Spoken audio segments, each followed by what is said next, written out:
আবার বৃথা গেল আমার চেষ্টা। অমর অমর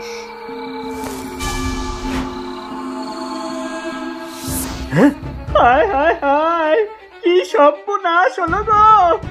এ মা, তুমি এর বিচার করো।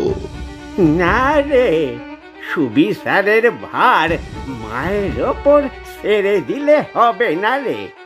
এবার বিচারের দায়িত্ব আমাদেরই নিতে হবে। তার মানে কি বলছেন জ্যাঠামশাই? মাথার উপরে রাজা মশাই রয়েছেন, তিনি যদি দোষীকে না ধরতে পারেন আমরা কি করব? কিছু তো করতেই হবে। ঠিক বলেছেন, সকলে মিলে একটা উপায় বের করতেই হবে। আমি একটা উপায় ভেবেছি। শোন শোন তোরা। এই ঘটনার পরে 1 সপ্তাহ কেটে গেল। চারিদিকে ঝিঝি ডাকছে। ঠিক তখনই গ্রামের উত্তর প্রান্তের হনুমান মন্দিরের কপাট খুলে গেল। একটা কালো মূর্তি ভেতরে ঢুকলো। তার হিংস্র চোখে ঝিলিক খেলে যেতেই সে হাতটা তুলল, তখনই ঘরটা আলোয় ভরে উঠল। যেন কেউ একজন সবিস্ময় বলে উঠলেন, হ্যাঁ, গণেশ, গণেশ তুই?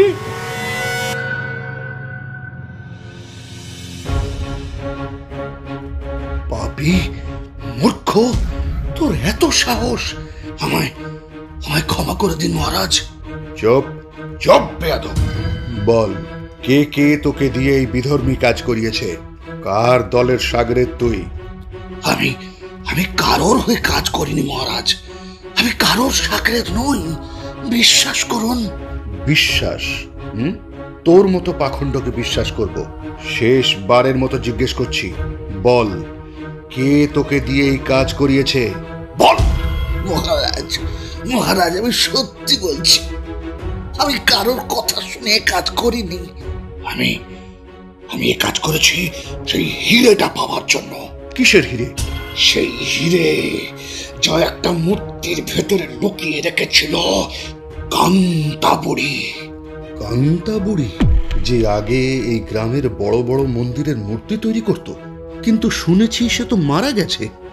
সেই জন্যই তো জানতে পারিনি ওই হিরে কোন মূর্তির ভেতরে রয়েছে, আর তাই প্রতিটা মূর্তি ভেঙে দেখছিলাম। এ কি ধরনের অদ্ভুত কথা!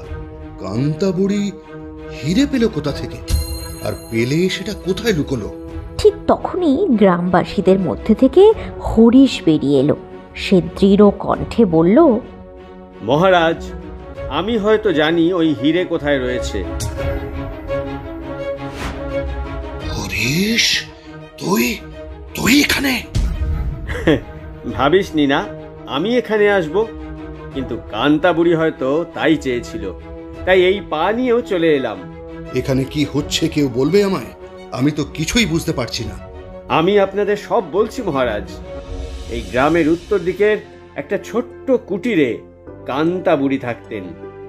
একসময় এই গ্রামের মন্দিরের জন্য বড় বড় মূর্তি গড়লেও বয়সের ভারে কর্মক্ষমতা কমে যাবার জন্য তখন কেউ তাকে আর কোনো কাজ দিত না। এদিকে জমানো টাকাও ধীরে ধীরে শেষ হয়ে গেছিল বুড়ির। একদিন, গনসা, ও গনসা, এদিকে একটু আয় না বাপ। কি হলো কি? এই বুড়ি সকাল সকাল কেন হাত ডাক করছে বলো তো? কি হয়েছে কি? বাচ্চা, অনেক দিন পরে দুটো মাটির পুতুল তৈরির বায়না পেয়েছি রে। পুতুল দুটো বানিয়ে দিতে পারলে 2 দিন পেট ভরে খেতে পারবো। তা তুমি খাবে না উপোস দেবে সে কথা আমায় শোনাচ্ছ কেন বলো দেখি? বাচ্চা, তুই তো নদীর দিকেই মাছ ধরতে যাস, যদি আমার জন্য একটু মাটি এনে দিতি বড় উপকার হতো বাচ্চা। হ্যাঁ, আমায় কি তোমার চাকর মনে করেছো নাকি? হ্যাঁ, আজ মাটি আনতে বলছো, কাল জল আনতে বলবে। আমি পারবো না বাপু। অমন করিস না বাপ, তুই তো আমার নাতির মতো। বুড়ো মানুষটার এটুকু উপকার করলে তোর ভালো হবে রে। আমার ভালো মন্দের চিন্তা তোমায় করতে হবে না, তুমি নিজের ভাবনা ভাবো। যত সব জুটেছে কপালে। চলে গেল ছেলেটা, চলে গেল। যাকগে, যাই নিজেই কষ্ট করে নিয়ে আসি মাটিটা।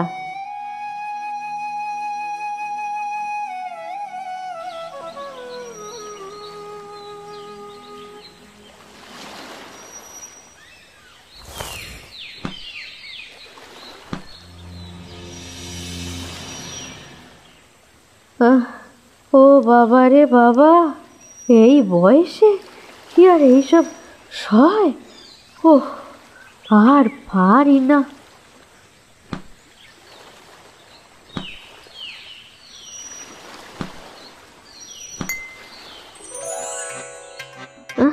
ও বাবা, এটা কি দেখছি রে বাপু? মাটির মধ্যে এইটা কি জল জল করছে? এটা তো কাঁচের টুকরো মনে হচ্ছে, কিন্তু এটা এত ঝকঝক করছে কেন? কোনো দামি জিনিস নয় তো?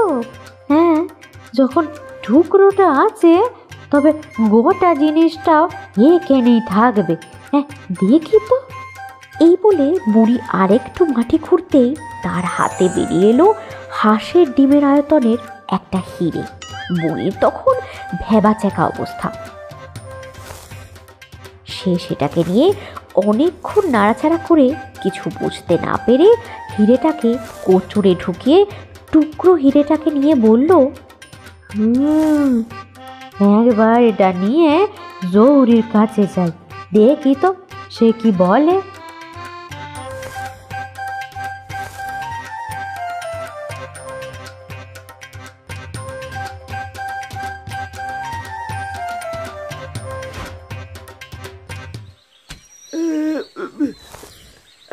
আরে আরে, এটা তো হীরের টুকরো। বুড়ি, তুমি এটা কোথায় পেলে? কি বলিস বাপ, এটা হিরে? যে সে হিরে নয়, এটা অতি উচ্চমানের হিরে বুড়ি। এর দাম তো অনেক গো, কিন্তু কিন্তু এর বাকি অংশটা কোথায়? এই এই জৌরিকে কোনো মতেই বলা যাবে না এই হিরেটা আমার কাছে রয়েছে। আমি আমি এই টুকরোটা নদীর মাটিতে কুইরে পেয়েছি বাচ্চা, বাকিটা কোথায় কি করে জানবো বলো? বুঝলাম। তা তা এটা বেচবে নাকি? আমি গরিব বুড়ি বাপ, এটা বেচে যা পাবো তা দিয়ে মরার আগে অবধি 2 বেলা খেতে পেলেই আমার শান্তি। বেশ বেশ, এই নাও এই নাও, টাকা নাও, টাকা।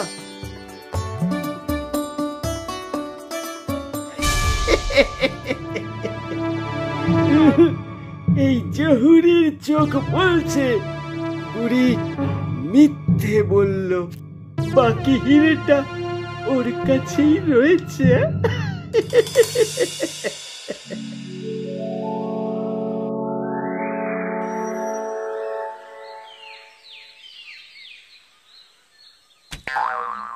আহা, বুড়ি বুড়ি, সামলে সামলে, আর একটু হলেই যে চিৎ পটাং হয়ে যেতে গো।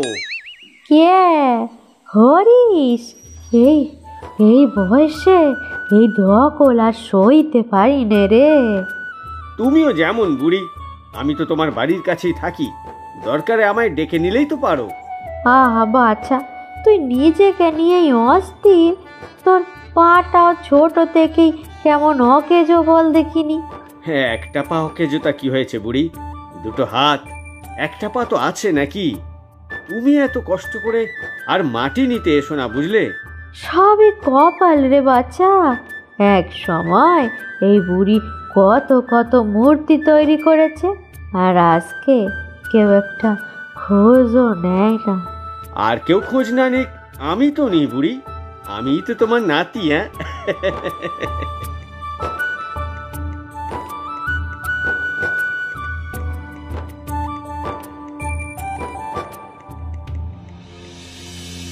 হে ভগবান, এ কি সমস্যায় ফেললি বলো তো আমায়? এই দুকিনির ঘরে এই রাজার ধন কি মানায়? এখন এটাকে আমি কি করব? দিদা, ও দিদা, ও দিদা, দিদা, ও দিদা, বলি মেয়ের জন্য যে মাটির পুতুল গড়তে দিয়ে গেছিলাম সেটা হয়ে গেছে গো? এখনো হয়নি রে মা, একা হাতে মাটি এনে তবে তো গড়তে হচ্ছে, তাই একটু দেরি হচ্ছে। এটা বুঝি এত দেরি? আজকে 3 দিন হয়ে গেল। আরে যখন পারবেই না তখন বলে দিলেই তো পারতে। পারবো না কেন বাপ, বয়স হয়েছে তাই একটু কমজোরি হয়ে গেছে রে। আর দুটো দিন দে, ঠিক বানিয়ে দেব। আর এই 2 দিন ধরে মেয়েটা কি নিয়ে খেলবে শুনি? এই জন্যই এই গ্রামের কেউ তোমায় বায়না দেয় না। আর অমন করে বলিস নে মা, আমি তো বলছি আমি বানিয়ে দেব।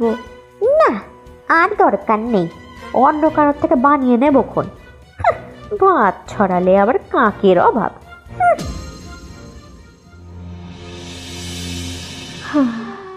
এককালে কত মূর্তি এই হাতে গড়িছি, আর আজকে কেউ মানটুকুও দেয় না। বুড়ি, ও বুড়ি, এখনো খাওয়া হয়নি তো তোমার? ও হরিশ, কেন বলতো বাচ্চা? এই দেখো, তোমার জন্য প্রচুর শাক আর চুনো মাছের ঝাল এনেছি। ও মা, কি করেছিস কি বাচ্চা? তোর কাকিমা এমনিতেই তোকে পেট ভরে খেতে দেয় না, তার ওপরে আমার জন্য আনলি কেন বল দেখিনি?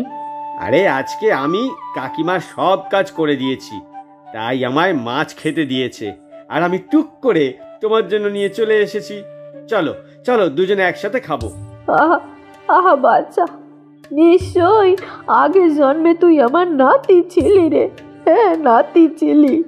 কেন এই জন্মে নই বুঝি? হ্যাঁ, এরকম বললে আমি কিন্তু কথা বলবো না। হ্যাঁ, এইভাবেই হরিশ সময় অসময়ে বুড়ির খুব খেয়াল রাখত, নিজে না খেয়ে তাকে খাইয়ে দিত।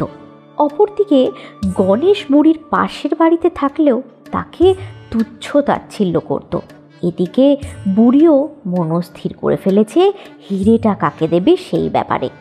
হ্যাঁ রে হরিশ, তুই বারবার আমার জন্য এইটা ওইটা নিয়ে আসিস, তোর কাকিমা জানতে পারলে তোকে খুব বকবে রে। ও বকুক গে, ওসব এখন আমার আর গায়ে লাগে না। আচ্ছা হরিশ, শহরে গিয়ে ভালো চিকিৎসা করালে তোর পাটা ঠিক হয়ে যাবে বল? সে তো অনেক টাকার ব্যাপার বুড়ি, এইখানে কাকার বাড়িতে থেকে দুবেলা দুমুঠো খাবার জোটে না, আবার পায়ের চিকিৎসা। হরিশ, আজ তোকে আমি একটা জিনিস দিচ্ছি। এই নে। মাটির মূর্তি? আমায় আমায় মাটির মূর্তি দিলে কেন? কেন কেন বুড়ি? এসব সার, তুই আগে আমায় কথা দে, এইটা তুই কখনো নষ্ট করবি নে, আর এটার কথা কাউকেও বলবি নে। এই সাধারণ মূর্তিটায় কি এমন আছে? এই মূর্তি কোনো সাধারণ মূর্তি নয় হরিশ, সময় হলে তুই আপনি বুঝতে পারবি। আচ্ছা আচ্ছা বুড়ি, ঠিক আছে। মহারাজ, আমি এই অবধি জানি, কিন্তু আমি নিশ্চিত এর পরের ঘটনা গণেশের জানা আছে। গণেশ, যা জানিস সব সত্যি সত্যি বলে ফেল, কিছু লুকোলে কিন্তু বিপদ আছে। এর কিছুদিন পর একদিন আমার সাথে গ্রামের জহুরির দেখা হলো। কথায় কথায় সে আমায় বলেছিল বুড়ির কাছে নাকি একটা হিরে রয়েছে, কিন্তু সে সেটা লুকিয়ে রেখেছে। আমি এই কথা ভাবতে ভাবতে বুড়ির বাড়ির সামনে দিয়ে ফিরছি, হঠাৎ দেখি সে আমায় বারান্দা থেকে ডাকছে। তার কাছে গিয়ে জিজ্ঞেস করলাম, কি হলো, ডাকলে কেন?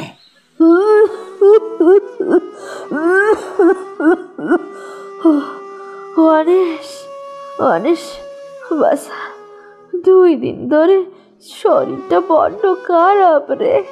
আমার বুঝি সময় ঘনিয়ে এলো। হ্যাঁ, বয়সটাও তো কম হলো না বুড়ি, আর কতদিন বাঁচবে? হ্যাঁ, সোনা বাপ, লক্ষ্মীটি, একটু একটু হরিশকে ডেকে দিবি বাপ, ওর সাথে আমার খুব দরকার। আমাকে কি তোমার ডাকঘর করা মনে হয় নাকি বুড়ি? খেয়ে কাজ নেই, হরিশকে ডাকতে যাব। দোহাই বাসা তোর, একটিবার হরিশকে ডেকে নিয়ে আয়, আমার ওকে খুব জরুরি কথা বলবার আছে। ব্যাপার কি? মরণাপন্ন অবস্থায় বুড়ির এত কিসের দরকার হরিশের সাথে? কোনো বিষয়ের আশয়ের ব্যাপার বা জহুরি যে কথা বলেছিল সেটার সম্বন্ধে নেই তো?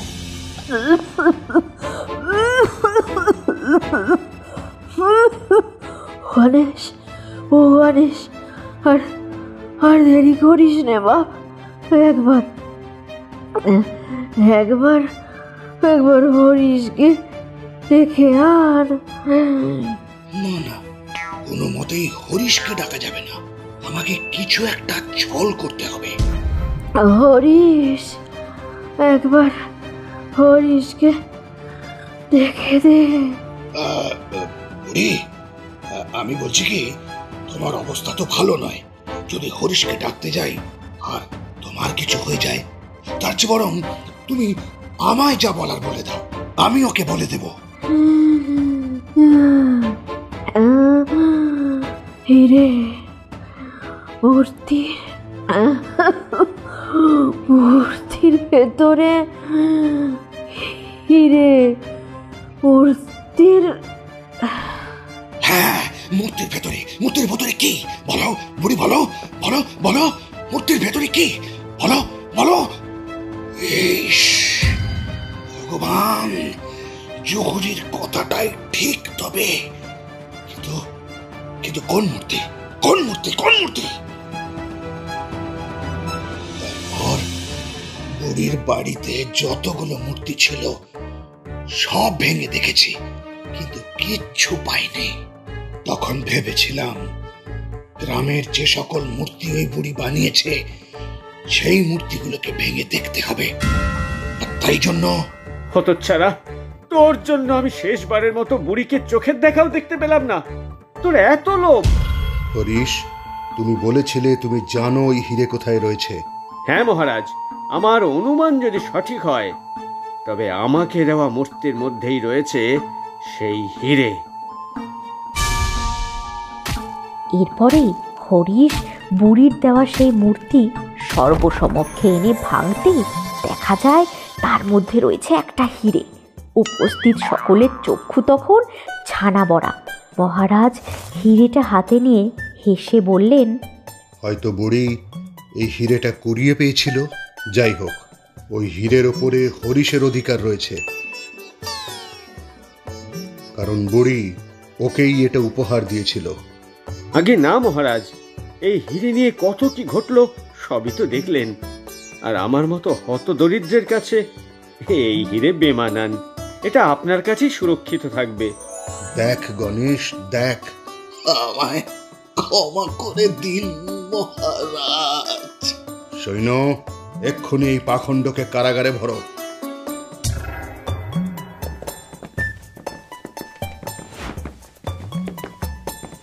আর হরিশ, আজকে থেকে তোমার সুচিকিৎসার ভার রাজ্য গ্রহণ করলো, আর তোমায় আমি রাজ কর্মচারী নিয়োগ করলাম।